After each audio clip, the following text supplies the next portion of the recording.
말씀 함께 보겠습니다. 로마서 4장 말씀 함께 보도록 하겠습니다.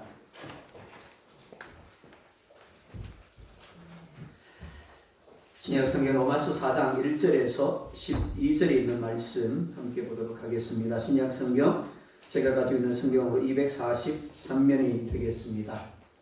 로마서 4장 1절에서 12절입니다.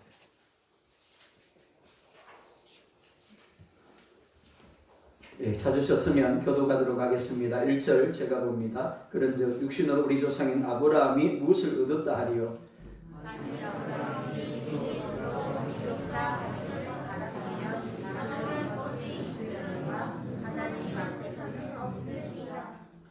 예, 조금만 더 천천히 읽겠습니다. 성경이 무엇을 말하느냐? 아브라함이 하나님을 믿음에 그것이 그에게 의로 여기신 바 되었느니라.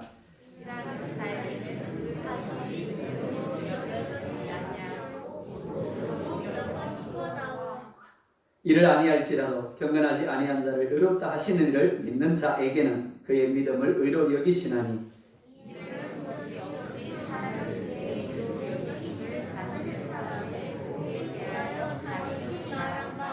불법이 사함을 받고 죄가 가려짐을 받는 사람들은 복이 있고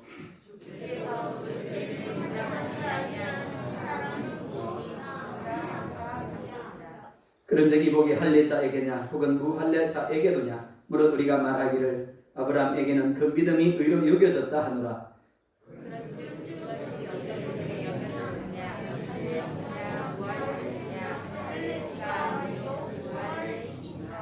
그가 할례표를 받은 것은 무할례시의 믿음으로 된 의를 인친 것이니 이는 무할례자로서 믿는 모든 자의 조상이 되어 그들도 의로 여기심을 얻게 하려 하심이라.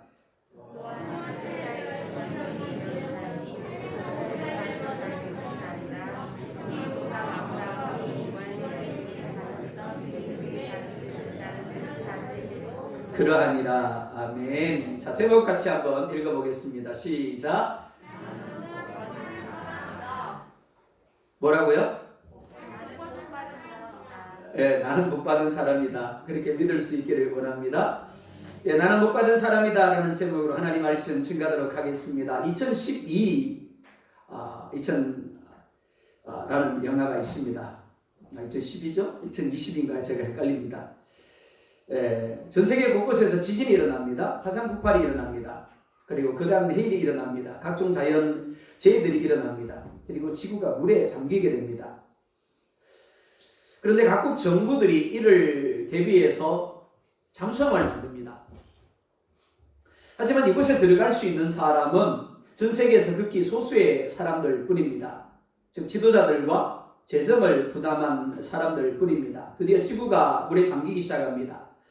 사람들이 만든 배에 오릅니다. 그런데 타지 못한 사람들이 그 배에 오르기 위해서 닫히는 문을 붙들고 늘어집니다. 그래서 겨우 어듯하게 됩니다. 그리고 살아남게 됩니다. 하지만 영원히 살게 된 것이 아닙니다. 잠시 연장된 것 뿐입니다. 자, 한번 생각해 볼까요? 어느 영화처럼 지구에 하늘로부터 불이 쏟아집니다. 살 수 있는 방법은 우주선을 타고 지구를 떠나는 방법밖에 없습니다. 그럴 때 여러분은 어떻게 하겠습니까? 우주선의 문이 닫힙니다. 어떻게 할 건가요? 아마 어떤 방법을 써서든지 그 우주선에 타려고 할 겁니다. 자, 예수님이라는 우주선이 있습니다. 이 우주선은 세상이 하나님으로부터 멸망할 때 새하늘과 새 땅으로 들어갈 수 있는 유일한 방법입니다. 그런데 조건이 있습니다. 의로운 사람이어야 한다는 겁니다. 예수님이라는 우주선에 타야 살아남을 수 있는데 예수님이라는 우주선에 타야 천국에 들어갈 수 있는데 들어갈 때 보여달라고 합니다. 티켓을. 그 티켓이 무엇이고 하면 의로운 자라는 티켓입니다. 즉 죄가 없는 자여야 한다라는 것입니다. 근데 문제가 무엇입니까? 그 누구도 죄가 없는 사람이 없다라는 겁니다.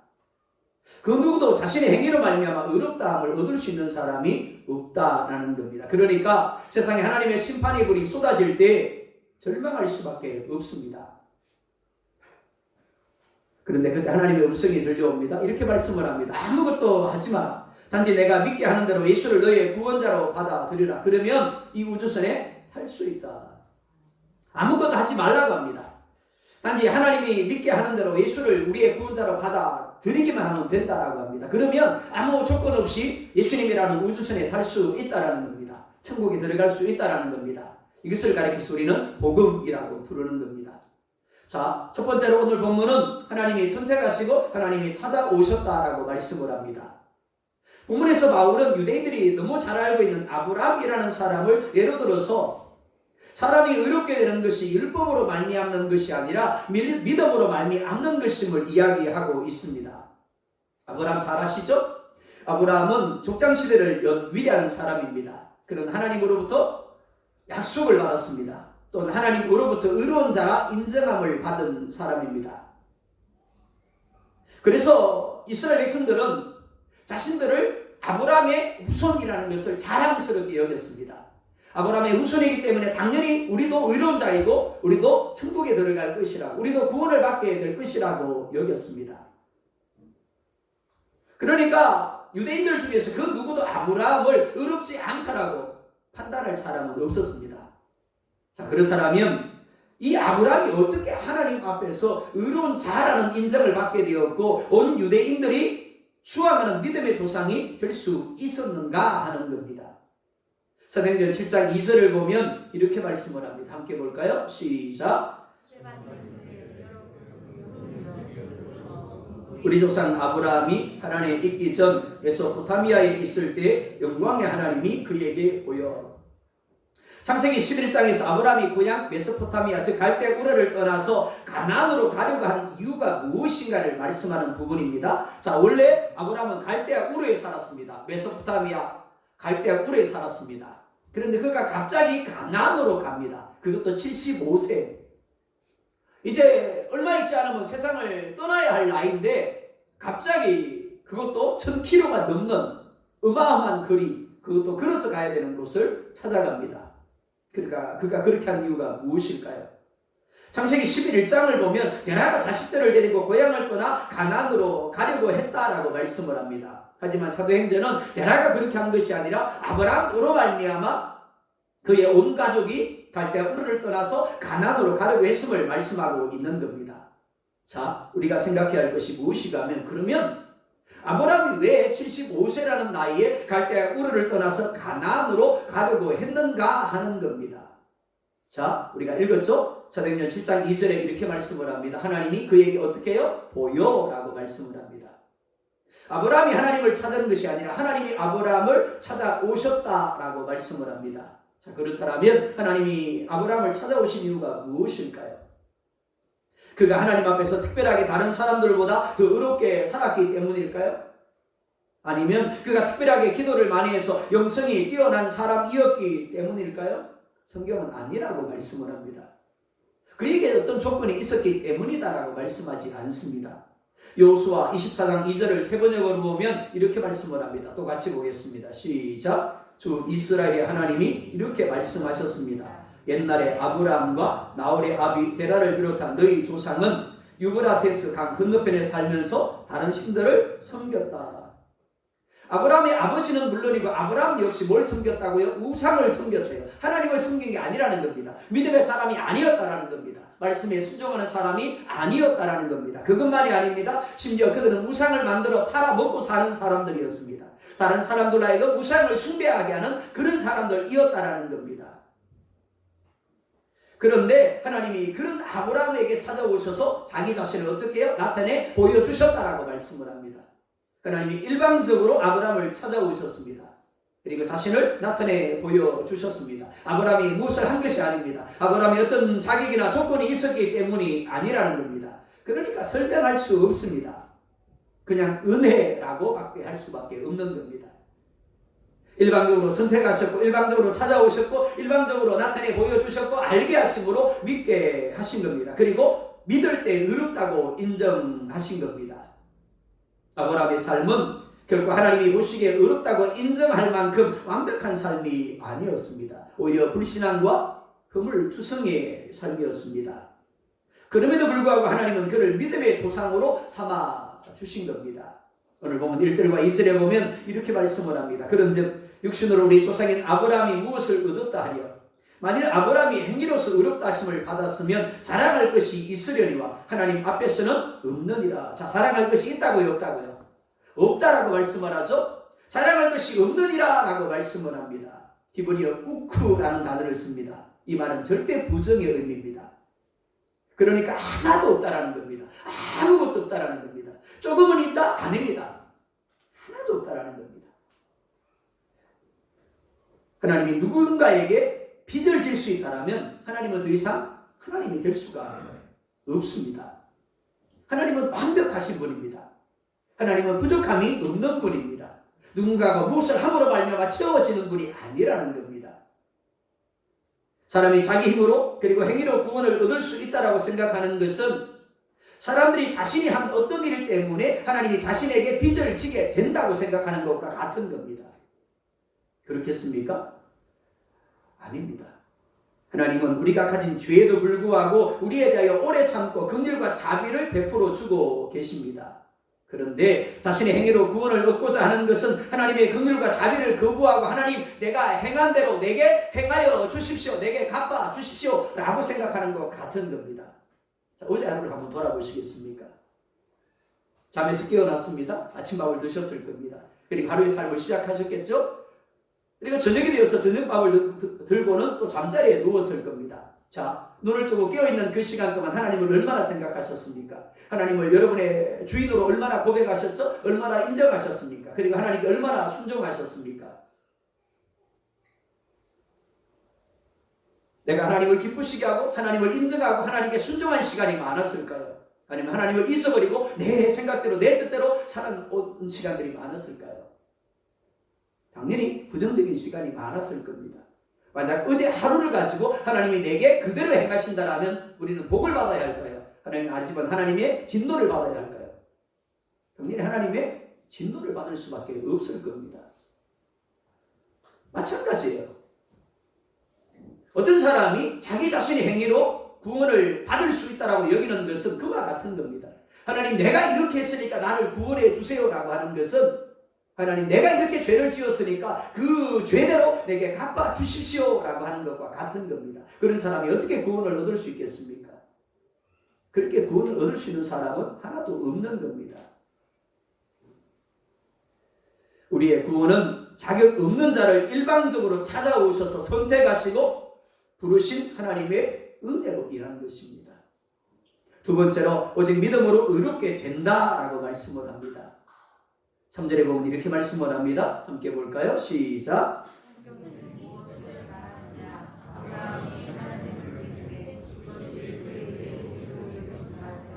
아멘. 이렇게 말씀을 합니다. 그것이 그에게 의로 여겨진 바 되었느니라. 자, 여기서 말하는 그것이 무엇입니까? 앞에 이렇게 말씀을 하죠. 뭐하매? 믿음에.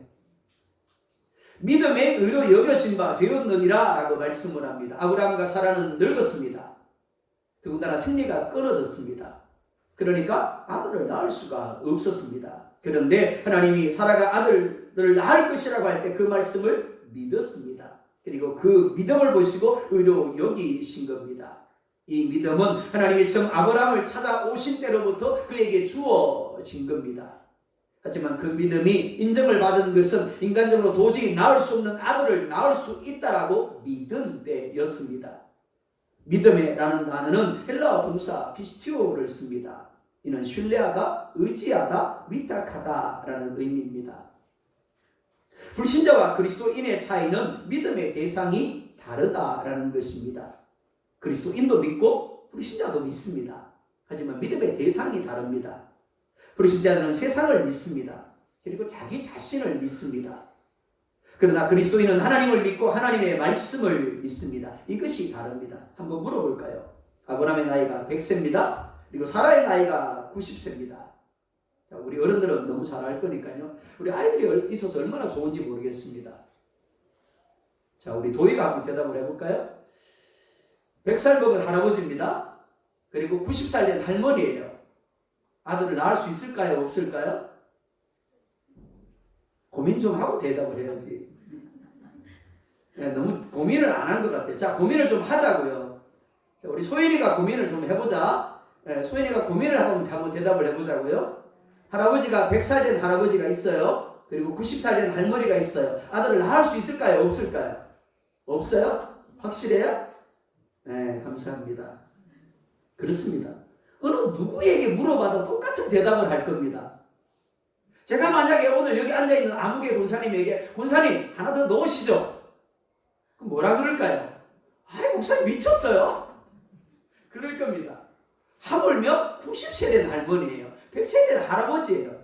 근데 어떻게 아들을 낳을 수 있겠습니까? 이 시대 의학이 아무리 발달되었다라고 할지라도 산부인과에 가서 제가 아이를 낳을 수 있겠습니까? 라고 묻는다라면 그 의사가 뭐라고 이야기를 하겠습니까? 네, 우리 도희나 소희네처럼 그렇게 대답을 할 겁니다. 아니요. 절대 불가능합니다. 라고 대답을 할 겁니다. 하지만 아브라함과 사라는 어떻게 했다고요? 하나님이 말씀하시자 믿었더라라고 말씀을 합니다.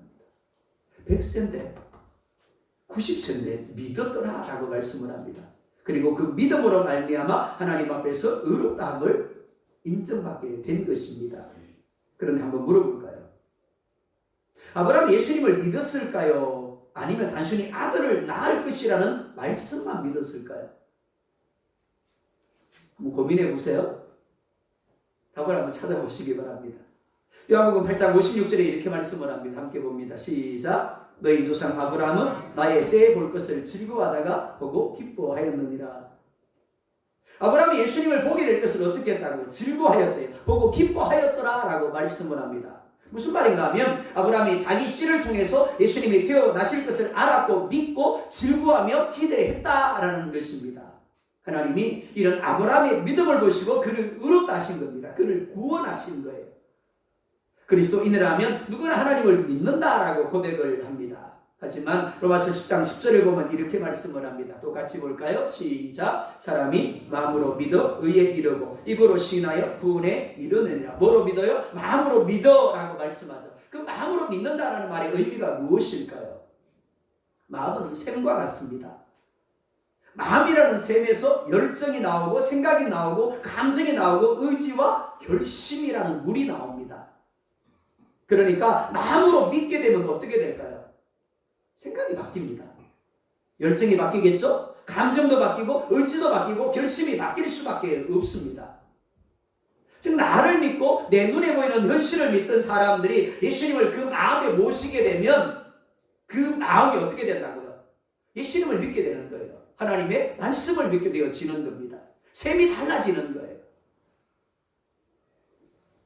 그리스도인들은 사람들의 말과 생각과 주변 상황과 나의 판단에 의해서 움직이는 사람들이 아닙니다.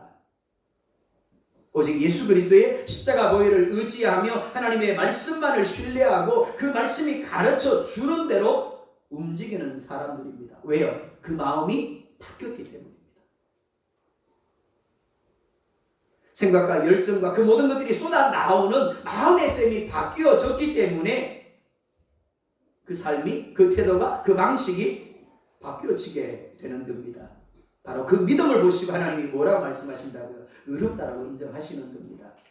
자, 세 번째로 삭이 아니라 은혜로 되어진 구원임을 말씀을 합니다. 4절과 5절에 이렇게 말씀을 합니다. 함께 볼까요? 시작. 은혜로 여겨지지 아니하고 보수로 여겨지거니와 이를 아니할지라도 경건하지 아니한 자를 의롭다 하시는 이를 믿는 자에게는 그의 믿음을 의로 여기시나니. 아멘. 노동자는 주인으로부터 삭슬 받으면서 그것을 은혜나 선물이라고 결코 생각하지 않습니다. 자신이 일한 만큼의 보상을 받는다라고 생각할 뿐입니다. 당연히 감사하지 않죠.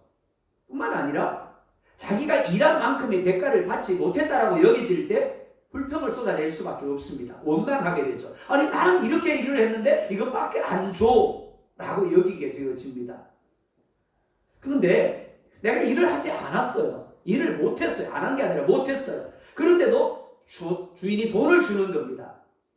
그럼 뭔가요? 삭신가요? 대가인가요? 아니죠. 은혜가 되어지는 겁니다. 그럴 때 은혜가 되어지는 거예요. 내가 일을 안 했는데 내가 어떤 이유로 말미암아 일을 하지 못했는데 내게 똑같은 삭스를 주더라라는 겁니다. 그러니까 그게 대가가 아니라 보수가 아니라 은혜가 되어지는 겁니다. 어떤 사람은 하나님을 믿는다고 하면서도 자꾸만 사건으로 하나님께 반응하려고 합니다. 반면 어떤 사람은 하나님을 믿는다고 하는 만큼 하나님의 은혜에 대하여 반응하려고 합니다. 한번 물어볼까요? 우리 여자 성도님들 중에서 혹시 삭슬 바라고 남편에게 밥을 해주시는 분이 계십니까? 내가 이렇게 하면 남편이 내게 이렇게 삭슬 줄 거야. 그렇게 기대하면서 혹시 요리를 하십니까? 네, 그런 분이 있다면 속히 회개하시기 바랍니다. 아마 한 번도 없을 겁니다. 사랑에 대한 반응이고 관계에 대한 반응이고 신뢰에 대한 반응인 겁니다. 예수님은 은혜의 구원을 증가하시기 위하여 마태복음 20장에서 이른 아침에 품꾼을 얻어 포도원에 들여보낸 집주인의 이야기를 하셨습니다. 주인이 이른 아침에 나가서 한 데나리온씩 약속하고 품꾼을 포도원에 들여보냅니다. 내가 하루에 일당을 줄게. 그러니까 우리의 포도원에 들어와서 일해라. 요즘 적고하지 않습니까? 일꾼 구하기 참 쉽지 않죠, 그죠? 일꾼에게 가서 약속을 합니다. 우리 집에 오면 다른 집보다 많은 쌍을 줄게. 그러니까 우리 집에 와서 일을 해라. 그리고는 들여보냈단 말이에요. 근데 그게 끝이 아니에요.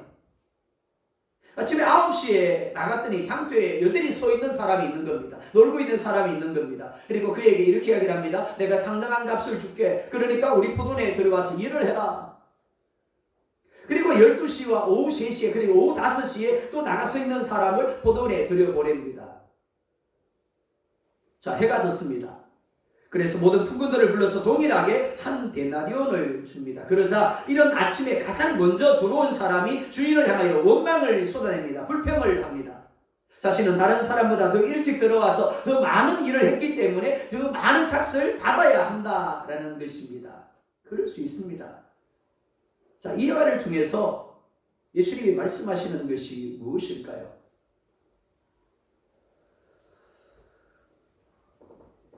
아무리 내가 들어갈 자격과 조건을 가지고 있다라고 생각할지라도 하나님 주인이 나를 선택해 주지 않았다면 어떨까요? 주위를 둘러보면서 나보다 튼튼한 사람이 없네, 나보다 일할 잘할 만한 사람이 없네라고 생각해서 주인이 당연히 나를 선택할 거야. 그러니까 나는 첫 번째로 선택을 받고 포도원에 들어가게 될 거야 라고 생각을 하고 있었는데 주인이 나를 선택해 주지 않는 겁니다. 그러면 포도원에 들어갈 수 있을까요? 없을까요? 없는 거예요. 그러니까 이른 아침에 들어간 그 사람이 포도원에 들어가기 위해서 가장 첫 번째 중요한 조건이 뭐라고요? 주인이 선택해 주어야 한다는 겁니다. 주인이 선택해 주지 아니하면 그가 아무리 탁월한 조건을 가지고 자격을 가지고 있다 할지라도 포도원에 들어갈 수가 없는 겁니다. 그리고 일할 수 없으니까 한 데나리온을 받을 수가 없는 거예요. 고린도전서 1장 27절과 28절에 이렇게 말씀을 합니다. 또 같이 보겠습니다. 시작. 그러나 하나님께서 세상에 미련한 것들을 택하사 지혜 있는 자들을 부끄럽게 하려 하시고 세상에 약한 것들을 택하사 강한 것들을 부끄럽게 하려 하시며 하나님께서 세상에 선한 것들과 멸시받는 것들과 없는 것들을 택하사 있는 것들을 폐하려 하시나니 이는 아무 육체도 하나님 앞에서 자랑하지 못하게 하려 하심이라. 아멘. 어떤 사람은 이렇게 생각을 할 겁니다. 하나님이 누군가를 택하기를 원하신다면 당연히 부자를 택하고 똑똑한 사람을 택하고 능력 있는 사람들을 택하고 사람들이 우러러보는 사람을 택할 것이다. 분명히 우리 인간의 기준을 보면 그렇습니다. 자, 얼마 있지 않으면 지방의 시장과 도지사와 의원들을 뽑는 투표를 합니다. 어떤 사람을 뽑으실 겁니까? 아마 여러분들 중에서 가장 못나고 가장 일을 못할 것 같고 가장 약한 사람을 뽑을 사람은 하나도 없을 겁니다. 가장 잘났고 가장 똑똑하고 가장 일을 잘할 것 같은 여러분을 가장 잘 섬겨줄 것 같은 사람을 뽑을 겁니다. 근데 어떤 사람이 반대 사람을 뽑아요. 그럼 그 사람을 향하여 여러분들 뭐라 그러실 겁니까? 미쳤다 그럴 겁니다. 제정신이 아니라고 할 겁니다. 근데 누가 그런 짓을 했다고요? 하나님이 그런 짓을 하셨다라는 겁니다. 이렇게 말씀을 하죠. 세상에 미련한 것들을 택하사 약한 것들을 택하사 세상에 천한 것들과 멸시받는 것들과 없는 것들을 택하사. 그러니까 만약 이 자리에 있는 우리가 택함을 받고 구원을 받았다라면 우리는 어떤 사람이라고요? 첫 번째 미련한 사람인 거예요. 두 번째 어떤 사람이요? 약한 사람인 겁니다. 세 번째 천한 사람이고 네 번째 멸시받는 자여야 하는 겁니다. 만약 나는 약한 자도 아니고 미련한 자도 아니고 천한 자도 아니고 멸시받는 자도 아니라고 한다면 한번 심각하게 고민해 보시기 바랍니다. 하나님이 택하지 않으셨을 믿습니다.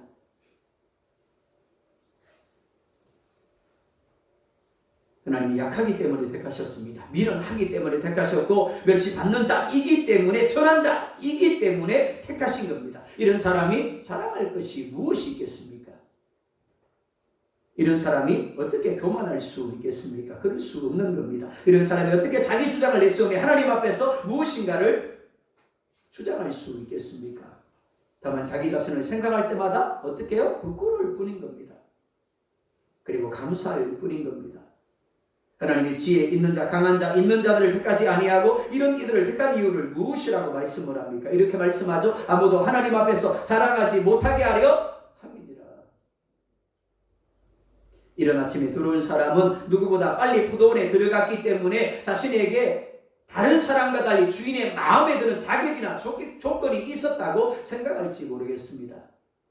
하지만 이른 아침에 들어온 사람도 나머지 늦게 들어온 사람도 모두 주인이 불러 주었기에 택하여 주었기에 포도원에 들어갈 수 있었던 겁니다. 그리고 한 데나리온을 받을 수 있었던 겁니다. 즉 은혜 받은 자라는 겁니다. 하지만 나머지 사람들이 주인이 불러준 은혜에 감사하며 한 데나리온을 받은 것과는 달리 이른 아침에 들어온 사람은 한 달란트의 불만을 나타내었습니다. 왜 그렇습니까? 나는 이런 사람인데 라고 착각했기 때문입니다. 그리고 더 많이 일했으니까 당연히 더 많은 삭스를 받아야 된다라고 생각을 한 겁니다.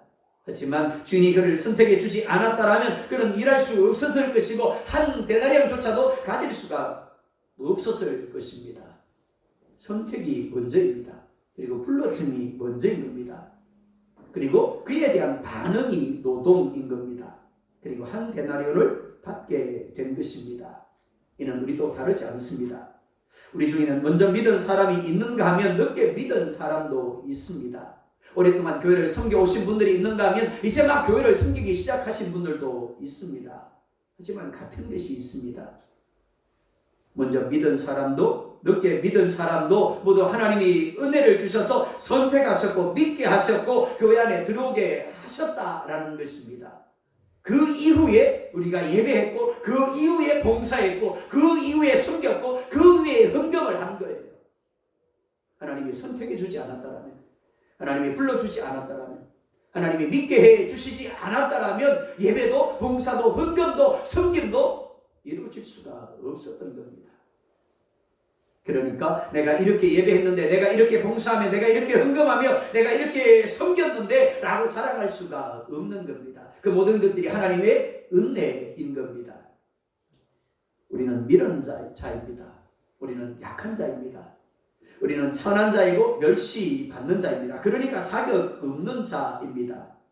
그런 우리에게 하나님이 은혜를 베풀어 주심으로 구원을 받게 하셨고 교회 안에 들어오게 하셨고 그로 말미암아 예배하는 자리에 있게 하셨고 봉사하며 헌금을 하며 섬기는 자리에 있게 하신 거예요. 그러니까 예배가 뭐라고요? 감사가 되어져야 되는 겁니다. 내가 이렇게 예배했는 데가 아니라 감사가 되어져야 되는 거예요. 봉사도 섬김도 헌금도 마찬가지입니다.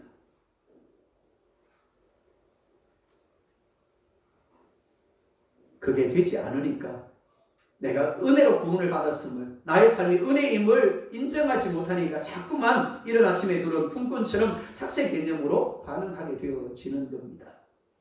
7절과 8절에 이렇게 말씀을 합니다.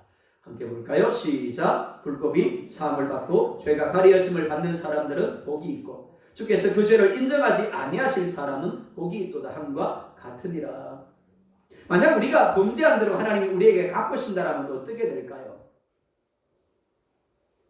여러분이 엄청난 죄를 지었습니다. 그래서 법정에서 사형 선고를 받았습니다.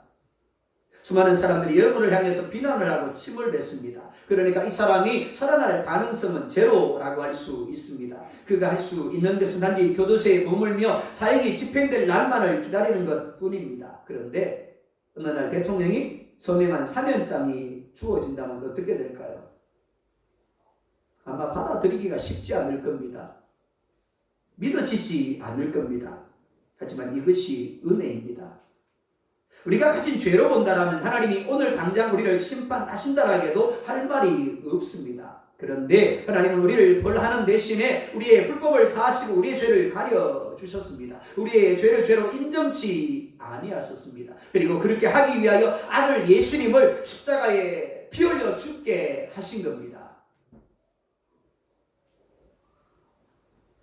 그리고 우리로 그 사실을 믿음으로 우리의 죄를 자백하기만 하면 사함을 얻게 하신 겁니다. 이런 사람을, 사랑하는 성도 여러분, 예수님이 여러분을 위해 십자가에서 피 흘려 죽으셨음을 믿으십니까? 그 예수님으로 말미암아 여러분의 죄가 사함을 받았고 불법이 가려졌음을 믿으십니까? 자, 그렇다면 정말 내가 그것을 믿는다라면 나는 어떤 사람이라고요? 복이 있는 사람이라는 겁니다. 여러분은 정말 복받은 사람인 줄 믿으시기 바랍니다. 그리고 행복한 사람임을 믿으시기 바랍니다. 왜냐하면 하나님이 부르시고 자기 아들을 희생시키면서까지 죄를 사하여 주시고 자녀 삼아 주셔서 죄 없다고 하신 이들이기 때문에 그렇습니다. 그리스도인들은 하나님으로부터 은혜의 선물인 믿음을 받은 사람들입니다. 그리스도인들은 이 믿음을 통하여 세상이 알지 못하고 보지 못하는 것을 알게 되었고 보게 되었습니다. 하나님이 살아계십니다. 하나님 말씀이 진리입니다. 그리고 이 세상이 끝이 아니라 그 다음 세상에 천국이 있음을 알게 되었습니다. 그리고 천국을 향하여 준비하여 나아가는 삶을 살게 된 겁니다. 여전히 우리는 불완전합니다. 실수투성입니다. 말씀에 순종할 때보다 순종하지 못할 때가 더 많습니다. 하지만 걱정할 필요가 없습니다. 아직 믿음의 여정이 끝난 것이 아닙니다. 진행형입니다. 씨앗을 우리 안에 뿌리시니가 하나님이십니다. 그리고 그것을 가꾸어 자라게 하시니가 하나님이시고 마침내 열매를 맺음으로 온전하게 하실 분도 하나님이십니다. 아브라함의 삶을 우리 가운데 보여주는 것이 그것입니다. 우상을 숭배하던 아브라함 우상을 만들어 사람들 하여금 죄를 범하게 하던 아브라함, 그 아브라함을 선택하시고 그에게 찾아가셔서 그를 부르시고 그에게 믿음을 주시고 부르심을 받았음에도 불구하고 순간순간 넘어지며 하나님을 신뢰하지 못하던 그 아브라함을 온전케 하셔서 마침내 온전한 의로움의 자리에 서게 하시고 믿음의 조상이 되게 하신 하나님이 우리 가운데도 동일하게 역사하고 계신다라는 것입니다. 하나님이 하십니다. 우리는 단지 내 안에 남아있는 나 자신과 사람들 그리고 세상에 대하여 믿으려고 하는 마음을 쳐서 누르고 오직 하나님의 말씀을 신뢰하며 하나님의 말씀을 붙잡고 하나님께 나를 맡기기만 하면 되는 겁니다. 사랑하는 성도 여러분, 여러분 자신을 믿지 마시기 바랍니다. 여러분의 생각, 여러분의 감정, 여러분의 마음을 믿지 마십시오. 어제가 다르고 오늘이 다릅니다. 아침이 다르고 점심이 다릅니다. 5분 전에는 하나님을 믿는 것 같다가도 5분 후에는 어떻습니까? 흔들리죠. 조금 전에는 내가 지금 죽어도 천국 갈 것 같아. 근데 또 어떤 이야기를 슬쩍 듣고 나서는 천국 못 갈 것 같아. 그게 우리 마음입니다. 우리의 생각이, 우리의 감정이에요. 그건 진리가 아닙니다. 여러분의 자격과 여러분의 조건을 믿지 마시기 바랍니다. 오직 하나님의 은혜만 믿으시기 바랍니다. 그리고 하나님의 은혜만 의지하며 하나님께 맡기시기 바랍니다. 하나님이 하실 것입니다. 그런 여러분 될 수 있기를 예수님의 이름으로 축복합니다. 기도하겠습니다. 우리 말씀을 생각하면서 한번 기도하십시다. 이렇게 기도하겠습니다. 하나님, 나의 구원이 자격 없는 자를 일방적으로 선택하시고 찾아오셔서 부르신 하나님의 은혜임을 확신하게 하여 주십시오라고 기도하십시다. 오직 예수 그리스도의 십자가 사건을 믿음으로 의롭게 됨을 확신하게 해달라고 기도하겠습니다. 나의 행위를 자랑하지 않고 나의 생각, 나의 감정, 나의 마음을 신뢰하지 않고 오직 하나님의 은혜만 믿고 하나님의 은혜만 의지하며 맡기는, 그래서 마침내 구원을 이루신 하나님의 역사를 누리게 해달라고 우리 그렇게 한번 기도하겠습니다. 함께 기도하겠습니다. 아버지 하나님 감사합니다. 이 시간 아버지 하나님 복된 말씀을 통하여 하나님 우리의 구원이 무엇으로 말미암는가를, 우리의 의로움이 무엇으로 말미암는가를 아브라함을 통하여 우리 가운데 깨닫게 하시는 아버지 하나님 감사합니다. 아브라함이 자격이 아버지 하나님 있어서 그를 구원하신 것이 아닙니다. 하나님 그가 우상을 숭배하고 있을 때, 그가 우상을 만들어 팔고 있던 하나님 말도 안 되는 자리에 있을 때 하나님이 그를 찾아가셨습니다. 그를 선택하셨습니다. 그리고 부르셨습니다. 그에게 믿음을 주셨습니다. 하나님의 은혜로 말미암아 그에게 아버지 하나님 구원이 주어졌습니다. 이런 아버지 하나님 우리도 마찬가지입니다. 구원의 자격이 없는 자를 일방적으로 선택하시고 찾아오셔서 부르신 하나님의 은혜임을 분명히 확신하게 하여 주시옵소서. 그 어떤 것도 아닌 오직 예수 그리스도의 십자가 사건을 믿음으로 의롭됨을 확신하게 하여 주옵소서. 그로 말미암아 나의 죄가 사함을 입었고 나의 불법이 가려졌으기에 나는 아버지 하나님 행복한 자라고 이야기하는 다윗의 아버지 하나님 고백이 나의 고백 되게 하여 주시기를 원하옵나이다. 하나님, 나의 행위를 자랑하지 않게 하여 주시옵소서. 나의 행위를 의지하지 않게 하여 주시옵소서. 나의 마음과 나의 생각과 나의 감정을 신뢰하지 않게 하여 주시옵소서. 오직 하나님의 은혜만 아버지 하나님 믿게 하여 주옵시고 은혜만 의지하게 하여 주옵시고 은혜만 아버지 하나님 붙들게 하여 주시옵소서. 은혜 우리 자신을 온전히 맡기게 하여 주시옵소서. 오늘 나의 모습이 어떠하든지 비록 나가고 미련하고 여전히 어리석은 자리에 머물고 있지 할지라도 하나님이 오늘 나와 함께하고 계시고 그 하나님이 그렇다고 나를 버리지 아니하시고 마침내 온전한 구원의 자리에 이르게 하심을 믿음으로 말미암아 아버지와 더욱더 은혜에 반응하는 우리들이 될 수 있도록 그래서 마침내 온전한 아버지의 구원의 자리에 이르게 하시고 천국에 들어가게 하신 그 하나님을 누리는 우리 모두가 될 수 있도록 주님 인도하여 주시옵소서. 아버지 하나님, 교회 안에 수많은 사람들이 머물고 있습니다. 그들 모두는 하나님을 믿는다라고 고백을 합니다. 그런데 얼마나 많은 사람들이 하나님 구원에 대하여 뭐라는 믿음을 가지고 있습니까? 아버지 하나님, 나의 구원이 자격 없는 자를 일방적으로 선택하시고 찾아오셔서 부르신 하나님의 은혜임을 확신하게 하여 주십시오. 나의 어떤 행위가 아니라 오직 예수 그리스도의 십자가 사건을 믿는 믿음을 내게 주심으로 말미암아 의롭게 됨을 확신하게 하여 주십시오. 이미 나는 예수 그리스도를 믿음으로 말미암아 내 죄가 나의 불법이 가려지고 사함을 입었습니다. 그렇기 때문에 나는 복 있는 자이고 나는 행복한 줄 믿습니다. 아버지 하나님, 나의 행위를 자랑하지 아니하고 이제 나의 감정과 나의 생각과 나의 마음을 신뢰하지 아니하고 오직 하나님의 은혜만 신뢰하고 은혜만 의지하며 은혜에 우리 자신을 맡기게 하셔서 마침내 우리의 구원을 완성하시고 천국에 들어가게 하시는 하나님, 그 하나님을 누리는 우리 모두들, 특별히 아버지 하나님, 시시때때로 이제 흔들리지 아니하고 하나님이 이미 우리 가운데 허락하신 그 복을 누리며 행복을 누리는, 평강을 누리는 우리 모두가 되게만 하여 주시옵소서. 그런 우리들을 보면서 구원의 기쁨이 무엇이고 구원의 축복이 무엇인가를 이 땅의 불신자들이 보고 또한 예수 그리스도를 영접하는 은혜가 아버지 그들 가운데 동일하게 누려지게만 하여 주옵소서. 우리 주님 예수님의 이름으로 기도드리옵나이다. 아멘. 309장 함께 찬송하겠습니다.